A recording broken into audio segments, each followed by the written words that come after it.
We're on the march. The Empire's on the run. Alex Jones and the GCN Radio Network. The month of February is all about Valentine's Day.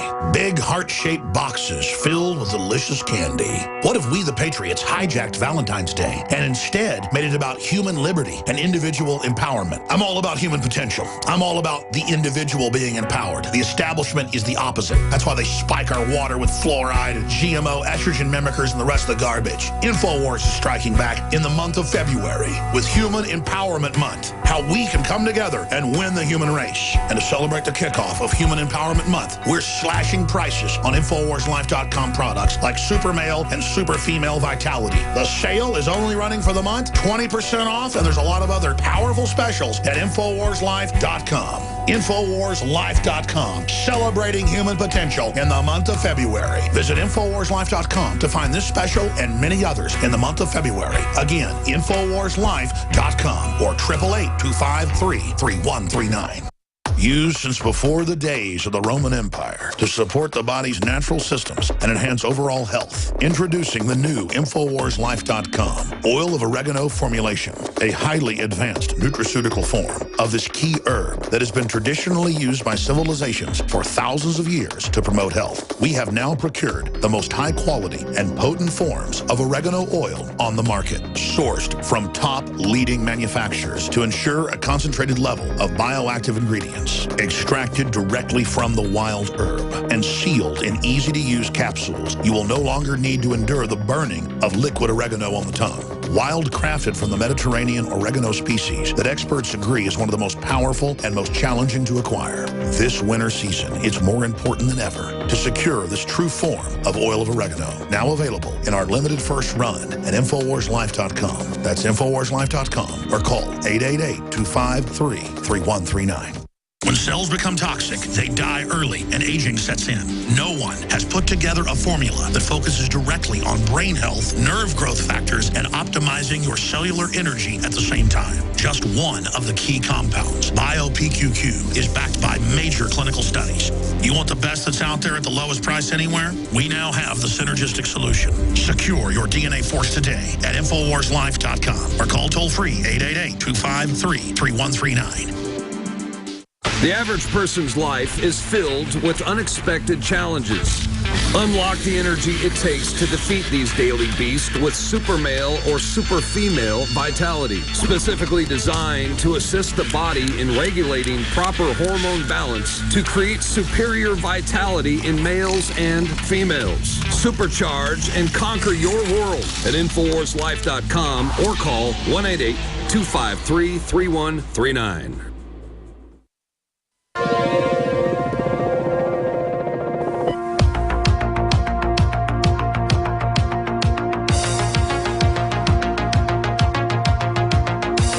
Listening to an InfoWars.com frontline report.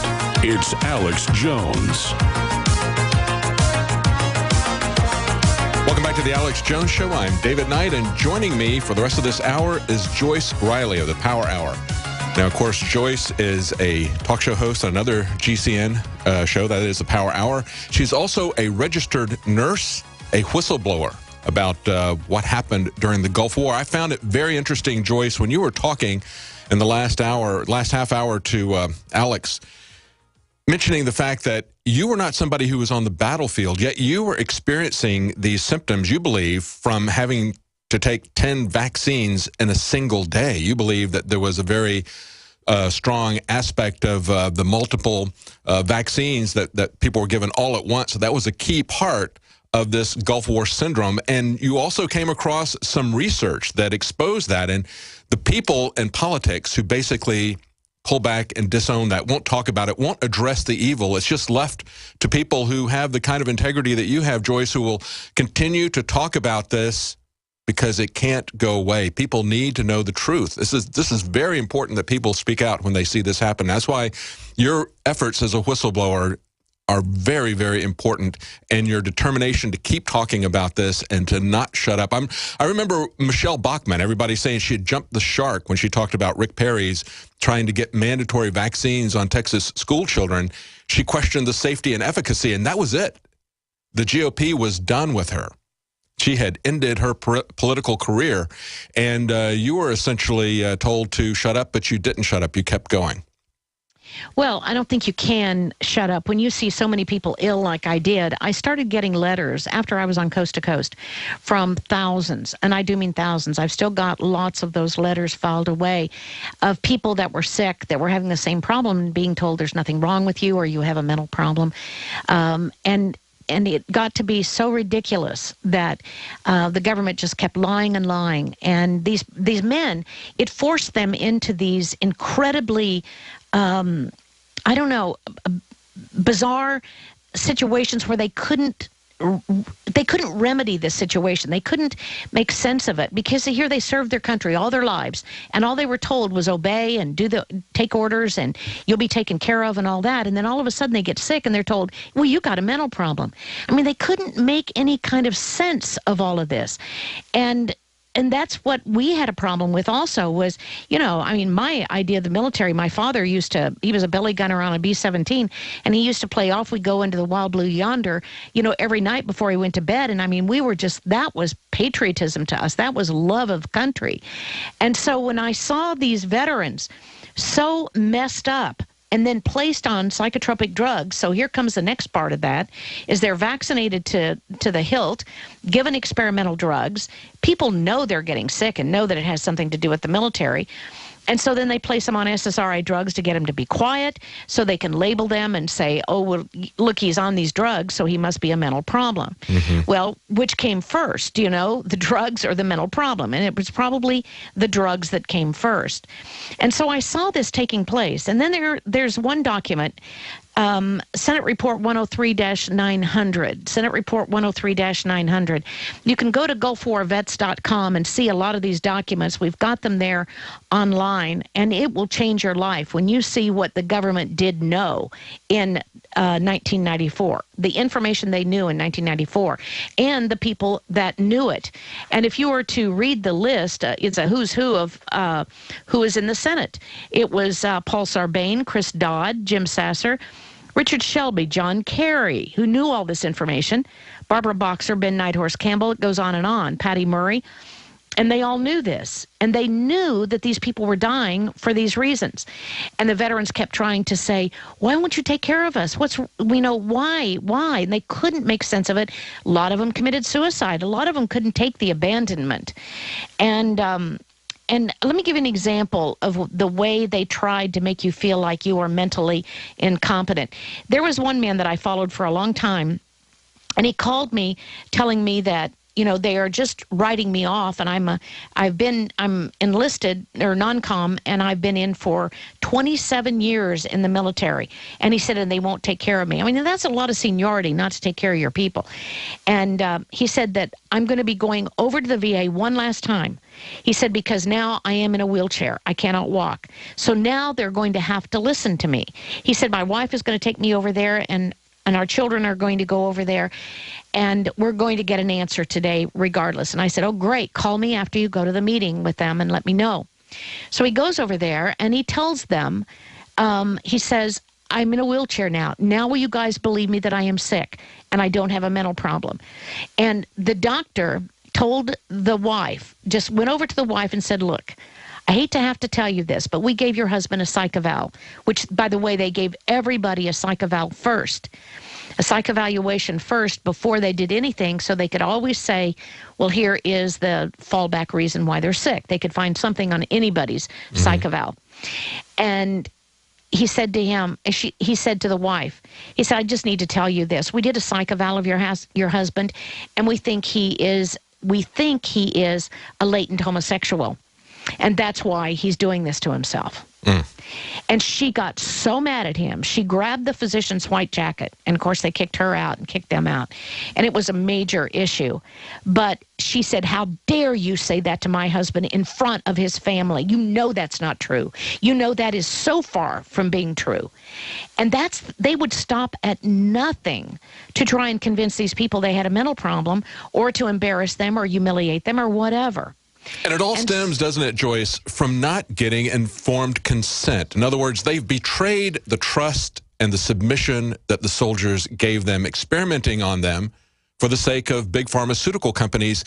And it strikes me how similar this is to, let's say, Tuskegee, or to the things that we tried to enact the Nuremberg Code for, to try to say that the gold standard of medical care is, first of all, you do no harm. Secondly, you have informed consent of your patients, because the soldiers didn't know they were being experimented on.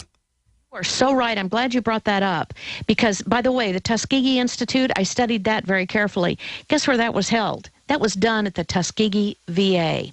Now, that's how integral this thing is into the military. I want to share with you a document, 103-97. This was worth seeing.